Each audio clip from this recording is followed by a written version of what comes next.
Movie की शुरुआत होती है एक टैटू हाउस में, जहां पर एक बूढ़ा आदमी गैंगस्टर की पीठ पर टैटू बना रहा था। और अचानक गैंगस्टर के आदमी ने गैंगस्टर को एक लेटर दिया, जिसे खोलने पर काली रेत निकली। उन गुंडों को इसका मतलब पता नहीं था, लेकिन बूढ़ा आदमी ये देखकर वही जमा का जमा रह गया। और फिर उसने बताया, काली रेत का मतलब दुनिया के सबसे खतरनाक निंजाज आने वाले हैं। कई साल पहले की बात है। इस बूढ़े इंसान का सामना उन निंजाओं से हुआ था। फिर वो अपनी छाती को घाव को दिखाता है, और बूढ़ा इंसान मरते मरते बच जाता है, क्योंकि उसका दिल दाईं तरफ होता है। यही एक लौता रीजन होता है कि वो निंजास के वार से बच जाता है। अचानक से एक आदमी का सर धड़ से अलग हो गया, और चारों तरफ डर का माहौल छा गया। वहीं पर दिखाते हैं, छत से एक तार गिरती है और वो इंसान को ऊपर खींच लेती है। जब वो इंसान नीचे आता है तो उसकी बॉडी टुकड़े में आती है। और ये निंजा हमेशा अंधेरे में छिपकर वार करते थे। देखते ही देखते निंजास ने वहां पर खून की नदियां बहा दी।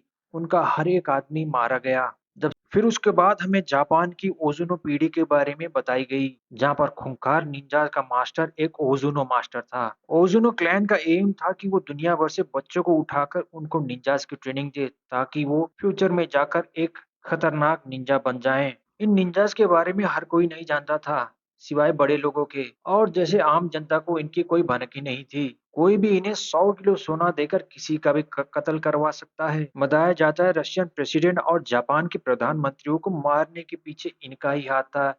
फिर एक दिन लॉर्ड ओजुनो राइजो नाम के बच्चे को अपने एकेडमी में लेकर आता है। राइजो के माँ बाप ने उसे अकेला छोड़ दिया था, इसीलिए ओजुनो उसे अपने पास लेकर आता है, ताकि ओजुनो को मन ही मन में लगा ये बच्चा आगे जाकर इस पीढ़ी का सरदार बनेगा। और इसी वजह से उसकी काफी सख्त ट्रेनिंग होने लगी। 10 साल की उम्र तक राइजो के शरीर पर इतने सारे घाव थे, जो उसे सजा के तौर पर मिले थे।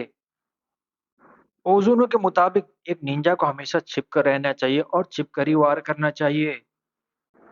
और इसलिए राइजो को एक लकड़ी की जमीन पर चलवाया जाता था, और हल्की सी आवाज आने पर ओजोनो मास्टर उसके पैर पर जोर से वार करता था। रात को राइजो दर्द की वजह से सो नहीं पाता था।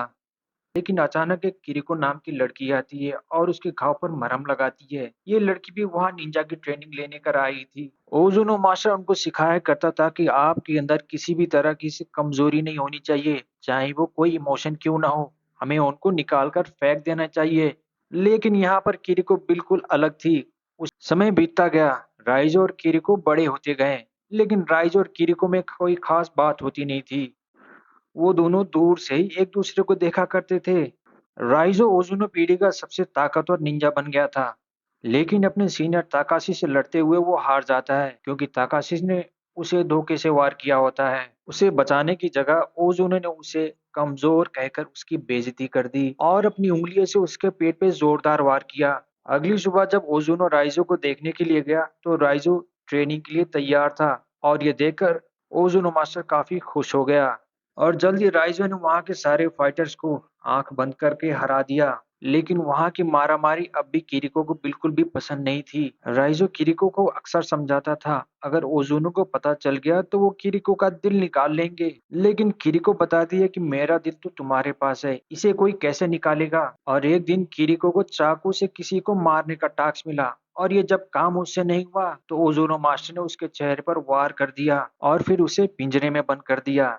ऐसे ही किसी रात को ऐसे ही किसी रात को किरिको वहां से छिपकर दीवार फाड़ने लगी, और राइजो को भी अपने साथ आने को बुलाती है, पर वो मना कर देता है। आखिरकार किरिको पकड़ी जाती है और उसे मौत की सजा सुनाई जाती है। ताकिसी ने सबके सामने उसके दिल पर वार करके उसको मार डाला। उस दिन राइजो के अंदर भी कुछ मर गया था, लेकिन वो फिर भी ओजुनो से जुड़ा रहा। कुछ साल बाद दिखाया जाता है, बर्लिन में मीका नाम की रिपोर्टर को ओजुनो होने की सबूत मिलती है, और ये सारे सबूत वो अपने बॉस मैस्लो को दिखाने के लिए कर जाती है। लेकिन यहाँ पर तो मैस्लो मीका की बात मानने को ही तैयार नहीं था। उसे लगता था कि निंजा नाम की कोई चीज ही नहीं है। इसलिए मीका मैस्लो को दिखाती है कि बड़े लोगों के पैसा इधर उधर होने में निंजास का ही हाथ है, और हाल ही में हुए जितने भी पॉलिटिकल मर्डर्स है, इनके पीछे निंजास का हाथ है। फिर उन्हें पता लगता है कि सेबेस्टियन नाम का ऐसा कोई जासूस था, लेकिन उसको कुछ टाइम बाद जॉब से निकाल दिया गया, और उसको बाद में किसी ने मार डाला। उधर दिखाया जाता है कि राइजो भी बर्लिन में किसी खास काम के लिए आया था। राइजो एक सुनसान घर में रहता था। और एक दिन की बात है, राइजो कपड़े धोने की दुकान में जाता है। जहाँ पर उसे एक लड़की मिलती है। उसे देखते ही फील हो जाता है कि ये भी एक निंजा है। उसी वक्त दोनों एक दूसरे पर वार करते हैं और वहां पर एक जंग छिड़ जाती है। देखते ही देखते राइजो उस लड़की को मार गिराता है। उधर दिखाया जाता है कि मीका एक जासूस के पत्नी से मिलने जाती है, जिसे निंजा के सबूत मिलने पर मार दिया जाता है। वो औरत बताती है कि यूं तो मेरा पति काफी हिम्मत वाला था, लेकिन उस घटना के बाद वो इतना डर गया था कि हर खिड़की और हर दरवाजे पर वो 2 ताले लगा कर रखता था।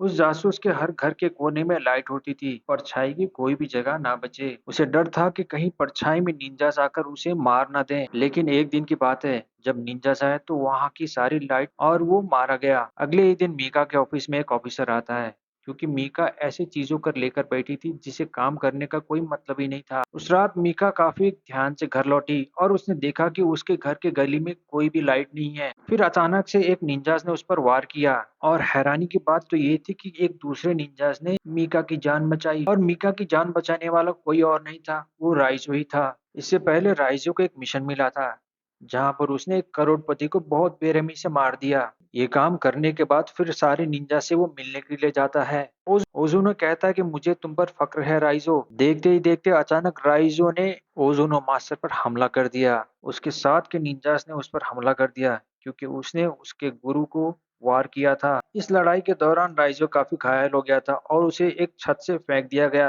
पुल में गिरता है और अपनी जान बचा लेता है। और उस दिन के बाद राइजो ने निंजा के खिलाफ काम करना शुरू कर दिया। उनके सारे कामों को चौपट करना इसका मिशन बन गया था और शायद इसीलिए उसने मीका को बचाया भी था। इसके बाद वो दोनों एक होटल में पहुंचते हैं, जहाँ पर वो अपने कपड़े बदलते हैं, क्योंकि निंजास के पास सूंघने की शक्ति होती है और वो सूंघकर किसी का भी पता लगा लेते हैं। फिर मीका मैस्लो को बताती है कि राइजो मेरे पास है, लेकिन मैस्लो को राइजो को पकड़ने के ऑर्डर्स मिले थे। वो जानता था कि राइजो हमारा दुश्मन नहीं है, लेकिन ऑर्डर मिलने की वजह से वो मजबूर था कि पुलिस ने राइजो को बंदी बना लिया। फिर उसे किसी सुनसान से जेल में जंजीरों से बांधकर उसे कैद कर देते हैं। जब मीका को पता चला कि मैस्लो भी इस काम में शामिल है, तो वो मैस्लो से बात करने गई, लेकिन मैस्लो का कहना था कि राइजो यहाँ पर सेफ है।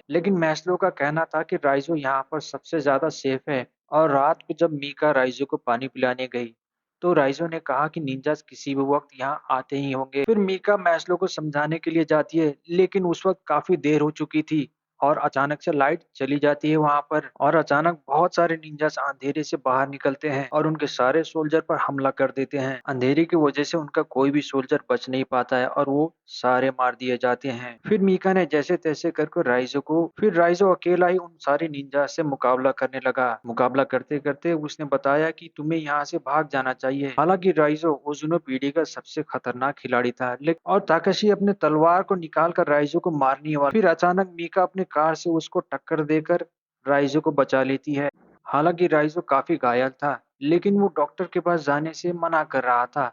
फिर मीका उसको एक होटल में लेकर आती है। घायल राइजो के पास बैठकर वो अपनी जान बचाने के लिए उसका शुक्रिया अदा करती है। फिर मीका ने एक ट्रैकिंग डिवाइस निकाला। ट्रैकिंग डिवाइस को ऑन करते ही मैस्टर को पता लग जाता है कि उनका लोकेशन कहाँ पर है, लेकिन पुलिस के आने से पहले निंजा गैंग वहां पर पहुंच जाता है और राइजो को वहां से लेकर चले जाते हैं। और जब पुलिस पहुंची तो कमरे में मीका के अलावा कोई भी नहीं था। मीका बताती है कि 10 मिनट पहले ही निंजास आकर राइजो को लेकर चले गए। उधर दिखाते हैं कि राइजो को लॉर्ड ओजुनो के सामने पेश किया जाता है। उसने राइजो को माफी मांगने का आखिरी मौका दिया, लेकिन राइजो ने कहा मैं झुकेगा नहीं साला। ये बात सुनकर ओजुनो को काफी गुस्सा आ गया, क्योंकि उसने सोचा था कि आने वाले समय में ये इस कबीले का सरदार बनेगा। फिर राइजो को उसी किरिको की जगह खड़ा किया जहाँ पर उसको मारा गया था। फिर ओजुनो मास्टर राइजो के पेट में 3 बार उंगलियों से खतरनाक वार करता है। आमतौर पर ओजुनो के एक वार पर लोग मर जाते हैं, लेकिन यहाँ पर राइजो बस खून की उल्टी करता है और साथ ही साथ ट्रैकिंग डिवाइस बाहर निकल आता है। और उसी वक्त मीका पूरी पुलिस फोर्स के साथ वहां पर अटैक कर देती है। देखते ही देखते वहां पर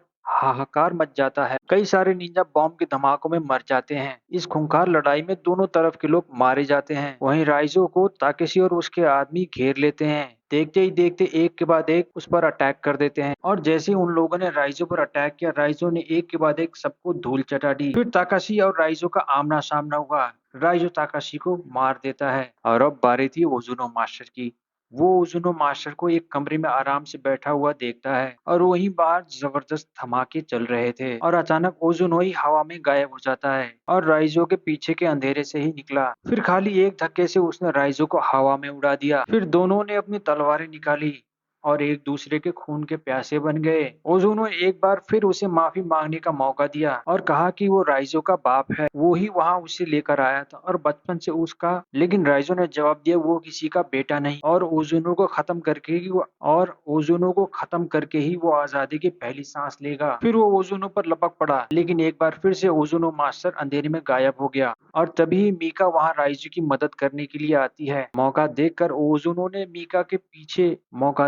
ओजुनो ने मीका को पीछे से वार करके मार दिया। ये दर्दनाक हादसा देखकर राइजो को काफी गुस्सा आ गया। राइजो के गुस्से के अंदर ज्वालामुखी का आग बन गया था। एक ही झटके में उसने ओजुनो मास्टर को मार डाला। राइजो मीका को बाहर लेकर आता है और डॉक्टर उसे देखने के लिए आते हैं। पता चला कि मीका का दिल दाईं ओर है और इसलिए मीका बच गई थी। और हर एंड में राइजो ने एकेडमी की दीवार फांदी और वैसा ही किया जैसे किरिको उसे कह रही थी। और इस तरह इस मूवी की एंड होती है।